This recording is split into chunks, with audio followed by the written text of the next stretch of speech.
ప్రస్తుతం మనతో పాటు ప్రముఖ ఆధ్యాత్మికవేత్త ఆస్ట్రాలజర్ బ్రహ్మశ్రీ సుభాష్ శర్మ గారు మనతో ఉన్నారు. గురువుగారితో మాట్లాడేద్దాం. నమస్కారం గురుగారు. శ్రీమాత్రేనమండి. గురుగారు, జూన్ మాసం విశేషంగా ముందుగా మేషరాశి గురించి మనం చర్చిద్దాం.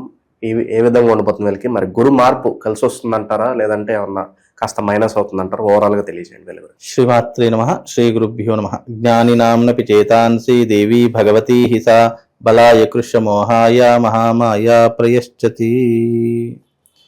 ప్రస్తుత కాలంలో గురువు జూన్ 1వ తారీఖు నుంచి మారబోతున్నాడు కనుక ఈ యొక్క గురువు ఒక్కడు మారడం వల్ల ద్వాదశ రాశుల అన్నిటిపైన కూడా ప్రభావం అనేటటువంటిది తీవ్రమైనటువంటి స్థాయిలోనే ఉండబోతుంది.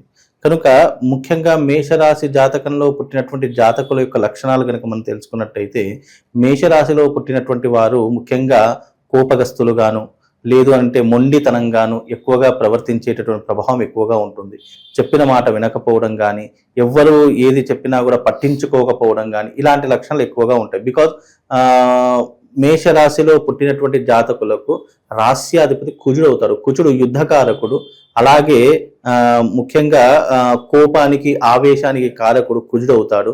అందులోనూ ఈ కారకత్వాలన్నీ కూడా మేషరాశి జాతకంలో పుట్టినటువంటి జాతకులకు ఉండేటటువంటి అవకాశం చాలా మట్టుకు కనిపిస్తూ ఉంటుంది. కుటుంబం పట్ల ప్రేమ శ్రద్ధ కలిగినటువంటి వారని కూడా చెప్పుకోవచ్చు.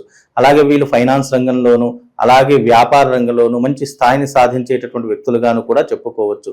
అలాగే వీళ్ళు ఎవరు చెప్పినా ఏది పట్టించుకోకుండా ఉంటారు. వీళ్ళ సొంత తెలివితేటలు ఎక్కువగా వాడేటటువంటి ప్రయత్నాలు చేస్తూ ఉంటారు. అలాగే వీళ్లకు ప్రయాణాలు చేయాలన్నా, కొండలు లోయలు వెళ్ళాలన్నా వీళ్ళకి చాలా ఆసక్తికరమైనటువంటి ఆలోచనలు ఉంటూ ఉంటాయి. ప్రయాణాలు అధికంగా చేసేటటువంటి తత్వం కలిగినటువంటి వారు. ముఖ్యంగా వీళ్ళు చేసేటటువంటి వ్యక్తిత్వం ఎలా ఉంటుంది అని అంటే కనుక, ఎవరు ఎన్ని చెప్పినా కూడా వీళ్ళ సొంత నిర్ణయాలే వీళ్ళు వాడతారు తప్ప ఎదుటి వారు చెప్పినటువంటి నిర్ణయాలు వింటారే తప్ప పాటించేటటువంటి ప్రయోజనాలు ఉండవు. కనుక వీళ్ళు కాస్త జాగ్రత్తగా ఉండే ప్రయత్నం చేసుకోవాలి. ఈ యొక్క మాసంలో కనుక చూసుకున్నట్టయితే గురువు మార్పు చెందుతూ ఉన్నాడు, అలాగే రవి మార్పు చెందుతూ వస్తున్నాడు. కనుక దాని యొక్క ప్రభావం వల్ల ఈ యొక్క మేషరాశి వారికి ఇంకోటి ఏంటంటే, ఏలినాటి శని ప్రభావం కూడా మేషరాశి వారి మీద ఉంది కాబట్టి తద్వారా వీళ్ళకి ఏంటంటే రాబోయేటటువంటి రోజుల్లో కొన్ని ఇబ్బందులు అనుభవించేటటువంటి పరిస్థితులు అయితే తప్పకుండా అనుభవిస్తారు. అది కర్మకారకంగా పుణ్యం చేసిన వాడు సుఖభోగాలను అయితే తప్పకుండా అనుభవిస్తారు. కర్మ చేసినటువంటి పాపకర్మలు చేసిన ప్రతి ఒక్కరు కూడా ఈ యొక్క శని నుండి తప్పించుకోలేరు. కనుక ఏలినాటి శని అనుభవించేటటువంటి ప్రయత్నాలు ఈ యొక్క మేషరాశి వారికి ఉంటాయి. కనుక ఈ యొక్క జూన్ మాసంలో కాస్త ఇబ్బందులు అయితే ఎదుర్కోవాల్సినటువంటి పరిస్థితులు తప్పకుండా మేషరాశి వారికి ఏర్పడుతూ ఉంటాయి. అకాల భోజనం చేస్తూ ఉంటారు, తిరుగు ప్రయాణాలు విపరీతంగా చేస్తూ ఉంటారు, తొందరపడి నిర్ణయాలు విపరీతంగా తీసుకునేటటువంటి ప్రయత్నాలు చేస్తూ ఉంటారు. అలాగే పెద్దవాళ్ళు చెప్పినటువంటి మాట అస్సలు పట్టించుకోరు. ముఖ్యంగా స్త్రీ వ్యసనంలో కానీ, లేదు అని అంటే గనక బెట్టింగ్ యాప్స్లో కానీ డబ్బులు పోగొట్టుకునేటటువంటి పరిస్థితులు ఏర్పడుతూ ఉంటాయి. మేషరాశి వారు ఎవరైతే ఉన్నారో ఈ మాసంలో మీరు ఆలోచించే విధానం కావచ్చు, ప్రవర్తించే స్వభావం కావచ్చు, చాలా జాగ్రత్తగా ఉండాలి. ఆచితూచి అడుగు వేయాల్సినటువంటి పరిస్థితులు ఏర్పరచుకోవాలి. శత్రుత్వం పెరిగేటటువంటి అవకాశాలు ఏర్పడతాయి. రుణ బాధలు కానీ, లేదు అని అంటే కనుక మోసపోయేటటువంటి ప్రవర్తనలు కానీ చాలా ఎక్కువ శాతంలో మేషరాశి వారికి ఏర్పడబోతున్నాయి. కాబట్టి విద్య, ఉద్యోగం, ఆరోగ్యం ఇలాంటి విషయాల్లో కూడా కాస్త జాగ్రత్తగా ఉండే ప్రయత్నం చేసుకుంటే కాస్త వీళ్ళకు మెరుగైనటువంటి ఫలితాలు అనేటటువంటి ఏర్పడుతూ ఉంటాయి. కనుక మేషరాశి వారు ఎవరైతే ఉన్నారో ఈ మాసంలో కాస్త జాగ్రత్తగా ఉండే ప్రయత్నం చేసుకోవాలి. గురువు మార్పు వల్ల కూడా, గురువు 4వ స్థానంలో వచ్చినప్పటికీ కూడా వీళ్ళకు శని యొక్క ప్రభావం వల్ల వచ్చేటటువంటి అవకాశాలు కూడా చేజారిపోతూ ఉంటాయి. విద్యలో కానీ, అదే రకంగా వ్యాపారంలో కానీ, లేదంటే బిజినెస్లో కానీ, లేదు అనంటే గనక ఈ యొక్క వృత్తి వ్యాపారాదుల్లో కానీ అనేక రకాలైన వ్యతిరేకతలు వచ్చేటటువంటి అవకాశాలు మేషరాశి వారికి ఏర్పడతాయండి. శుభకర్యాలు పర్సెంట్ గురుగారు కాస్త ముందుకెళ్లే అవకాశాలు కనిపిస్తున్నాయి అంటారు. ముఖ్యంగా ముందుకు వెళ్ళేటటువంటి అవకాశాలు అనేది ప్రస్తుత కాలంలో అయితే కనిపించట్లేదని. ఎందుకు అని అంటే కనుక, ఇప్పుడు వీళ్ళు ఎన్ని ప్రయత్నాలు చేసినా వీళ్ళ యొక్క కర్మ వీళ్ళను వెనక్కి లాగేస్తూ ఉంటుంది. మేషరాశి వారికి ఈ యొక్క మాసంలో అనేక రకములైన వ్యతిరేకతలే చవి చూస్తారు తప్ప పెద్ద చెప్పుకోదగ్గటువంటి అంశాలు అయితే మేషరాశి వారి యొక్క జాతకంలో కనిపించట్లేదు. ముఖ్యంగా ఈ యొక్క మాసంలో వీళ్లకు రాబోయేటటువంటి రోజుల్లో కావచ్చు, ఈ మాసంలో ఏదో ఒక రోజు కావచ్చు, తీవ్రమైనటువంటి కష్టాన్ని, నష్టాన్ని, ఫైనాన్షియల్స్ ఇబ్బందిని మాత్రం చాలా మట్టుకు ఎదుర్కొనేటటువంటి పరిస్థితులు ఏర్పడుతుంటాయి. ఆరోగ్య విషయంలో కూడా ఎదురు దెబ్బ తాకేటటువంటి అవకాశము ఈ యొక్క మేషరాశి వారికి ఎదురయ్యేటటువంటి అవకాశాలు కనిపిస్తుంది. మరి ఇలాంటి పరిస్థితుల్లో వీళ్ళకి అవసరమయ్యే పరిహారాలు అంటే ఏం చెప్తారు? ముఖ్యంగా మేషరాశి వారికి ఈ మాసంలో ఇది అధిక మాసము. అధిక మాసము అనేటటువంటి చాలా ఉత్తమమైనటువంటి మాసము. కర్మని తొలగించుకోవాలన్నా, పాపకర్మల నుంచి దూరంగా వెళ్ళిపోవాలన్నా, మన పుణ్యాన్ని పెంచుకోవాలన్నా, మన గ్రహస్థితిని తగ్గించుకోవాలన్నా అధికస్య అధిక ఫలము అని శాస్త్రము. ఈ యొక్క మాసాన్ని పురుషోత్తమ మాసం అని కూడా పిలుస్తూ ఉంటారు. ప్రతి ఒక్క మాసానికి ఒక అధిష్టాన దేవత ఉంటుంది. ఈ యొక్క మాసాన్ని మలమాసము అని పిలిస్తే, ఈ మాసాన్ని ఎవ్వరూ కూడా ఉపయోగించుకోకపోతే సాక్షాత్తు శ్రీ మహావిష్ణువే ఈ మాసానికి నా పేరు నేను ఇస్తాను అని చెప్పేసి దీన్ని పురుషోత్తమ మాసంగా మార్చినటువంటిది. ఈ మాసంలో చేసే జప, తప, హోమ, దానాలు అన్నిటికీ కూడా విశేషమైనటువంటి పుణ్య ఫలితం కలుగుతుంది. అలాగే ఈ మాసంలో 33 సంఖ్యకు కూడా చాలా వైశిష్టం ఉంది. కనుక ఈ మాసంలో ఎవరైతే యజ్ఞయాగాది క్రతువులు ఆచరిస్తారో తప్పకుండా వాళ్ళ యొక్క కర్మ ఫలితం తొలగిపోతుంది. విద్య, విజ్ఞానము, వివేకము, అలాగే కోర్టు సమస్యలు, పోలీస్ స్టేషన్ ఇలాంటివన్నీ కూడా తొలగించుకోవడానికి ఈ మాసంలో చాలా అద్భుతమైనటువంటిది. పౌర్ణమి రోజున రాజశ్యామల సహిత భగలాముఖి యాగం అనేటటువంటి నిర్వహించడం జరుగుతుంది. ఆ యాగంలో పాల్గొనండి.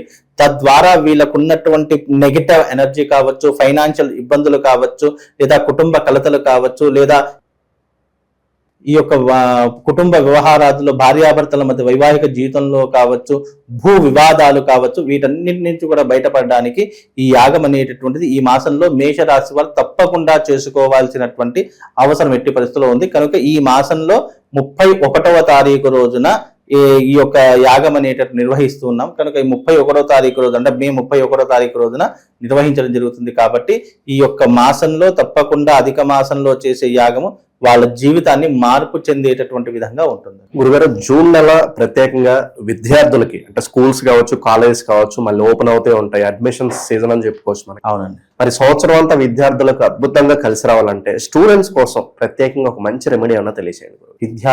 విద్యార్థులకు కావాల్సింది ఏంటి? జ్ఞానము, అలాగే తెలివితేటలు, విద్యా అర్హత, అలాగే విద్యకు అధినాయకులు సరస్వతి అని చెప్తూ ఉంటాము. అయితే ముఖ్యంగా ఈ సంవత్సరం విద్యా సంస్థలకు చాలా తీరనటువంటి నష్టం ఏర్పడుతూ ఉంటుంది. కాబట్టి విద్యా సంస్థలు చేసుకోవాల్సినటువంటిది ఏంటంటే, ఎవరి విద్యా సంస్థలు అయితే ఉన్నాయో ఆ విద్యా సంస్థలో ఉన్న ప్రతి ఒక్కరూ తమ విద్యా సంస్థలో రాజశ్యామల యాగం చేయించుకోవాలి. రాజశ్యామల యాగం అనేటటువంటిది ఎంత గొప్పనైనటువంటిది అంటే, ఆ తల్లిని ఆశ్రయించిన, ఆ తల్లిని నమ్మిన మనకిచ్చేటటువంటి జ్ఞానాలు ఏంటి అంటే గనక చదువు, జ్ఞాపక శక్తి, అలాగే మంచి అర్హత, అలాగే మంచి జ్ఞానాన్ని ఇచ్చేటటువంటి తల్లిగా విరాజిల్లుతుంది. మీరు ఎప్పుడైనా గమనించండి, ముక్కోటి దేవతల్లో అమ్మవార్లకు ఇద్దరికే వీణలు ఉంటాయి. ఒకటి సరస్వతి అమ్మవారి చేతిలో ఒక వీణ ఉంటుంది, రెండవది రాజశ్యామల అమ్మవారి చేతిలో వీణ ఉంటుంది. అంటే సరస్వతీదేవి అమ్మవారికి మరొక అవతారమే రాజశ్యామలాదేవి. ఈ తల్లి మంత్రినిగా పనిచేసేటటువంటి తల్లి. అంటే ఈ లలితా అమ్మవారికి మంత్రినిగా, శ్రీచక్రంలో సంచరించేటటువంటి అధిష్టాన దేవతగా, కదంబ వనవాసిని అని పేరు పెట్టేటటువంటి తల్లి ఈ యొక్క అమ్మవారు. ఈ అమ్మవారిని ఎవరైతే ఆరాధిస్తారో, ఎవరైతే పూజిస్తారో వాళ్లకు విద్య గాని, వివేకం గాని, ఆలోచనలు గాని, తెలివితేటలు గాని, అలాగే మంచి జ్ఞాపక శక్తి, మేధాశక్తి కావాలి అని అంటే తప్పకుండా ఈ యాగం చేయించుకోవాలి. అలాగే విద్యా సంస్థలు అందరికీ కూడా జూన్ మాసంలో ఓపెన్ అవుతూ ఉంటాయి, అంటే తెరుచుకుంటూ ఉంటాయి. ఈ విద్యా సంస్థల ప్రతి ఒక్కరూ కూడా తప్పకుండా తమ విద్యా సంస్థలో సంవత్సరానికి ఒకసారైనా ఈ యాగం చేయించుకోవాలి. ఎందుకంటే ఆ విద్యాస్థానంలో చేసుకోవడం వల్ల సరస్వతీదేవి, రాజశ్యామల అమ్మవారు ఆ యొక్క ఆ స్థలంలో కొలువు తీరుతూ ఉంటుందట. ఎక్కడైతే ప్రతి ఒక్క ఏడాది ఈ యొక్క యాగం చేస్తారో విద్యా సంస్థలు ముఖ్యంగా, అక్కడ చదువుల తల్లి విరాజిల్లుతూ ఉంటుంది. అంటే ఆ యొక్క సంస్థకు కావచ్చు, ఆ యొక్క స్కూళ్ళకు కావచ్చు, కాలేజెస్కు కావచ్చు, విపరీతమైనటువంటి పేరు ప్రఖ్యాతలు తీసుకొచ్చి పెడుతూ ఉంటుంది. అంటే ఈ అమ్మవారిని విజయ దేవత అని కూడా పిలుస్తారు. అంటే విజయానికి ప్రతీకగా కూడా ఈ తల్లిని పిలుస్తారు. కాబట్టి విద్యా సంస్థలు ఎవరైనా సరే మీరు ప్రతి ఏడాది, ఎందుకంటే ప్రతి ఏడాది కొత్త అడ్మిషన్స్ కావాలి, అలాగే వాళ్ళ వ్యాపారం చాలా అద్భుతంగా నడవాలి. విద్యా సంస్థలు అంటే వ్యాపారాలు అయిపోయాయి కాబట్టి వాళ్ళ యొక్క వ్యాపారాలు నడవాలి అని అంటే గనక విద్యార్థులు ఆకర్షితులు అవ్వాలి. అంటే చాలా మంది ఇప్పుడు విద్యా సంస్థలో చేర్పించే తల్లిదండ్రులు ఏం చేస్తారంటే 100 స్కూళ్ళు చూస్తారు, లేదా 100 కాలేజెస్ చూస్తారు. కానీ ఒకటే కాలేజీలో వెయ్యాలి, ఒకటే స్కూల్లో వెయ్యాలి. మరి ఆ ఒక్క స్కూల్కి ఎందుకు అంత ప్రాధాన్యత వస్తుంది అని అంటే కనుక ఆకర్షణ శక్తి. కాబట్టి విద్యా సంస్థలకు ఆకర్షణ శక్తి కావాలంటే తప్పకుండా రాజశ్యామల తంత్రయాగం చేయించుకోవడం వల్ల ఆ యొక్క సంస్థలకు విశేషమైనటువంటి ప్రజాదరణ కలుగుతూ ఉంటుంది. అందుకే గతంలో కేసీఆర్ గారు కూడా రాజశ్యామల యాగం చేయించారు ఆకర్షణ శక్తి గురించి.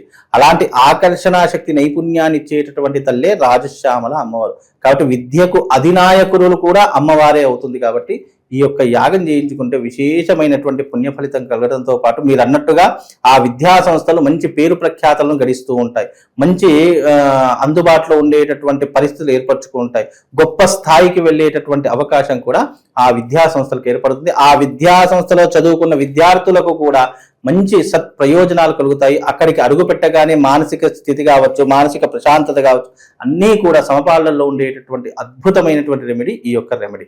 కాబట్టి ఇది చేసుకోవడం వల్ల విశేషమైనటువంటి ప్రజాదరణతో పాటు ఆకర్షణ శక్తితో పాటు విద్యార్థులకు బుద్ధి, జ్ఞానము, వివేకము అన్నీ కూడా కలుగుతాయండి. మంచి విశ్లేషణ అందించారు. ధన్యవాదాలు. శ్రీమాన్.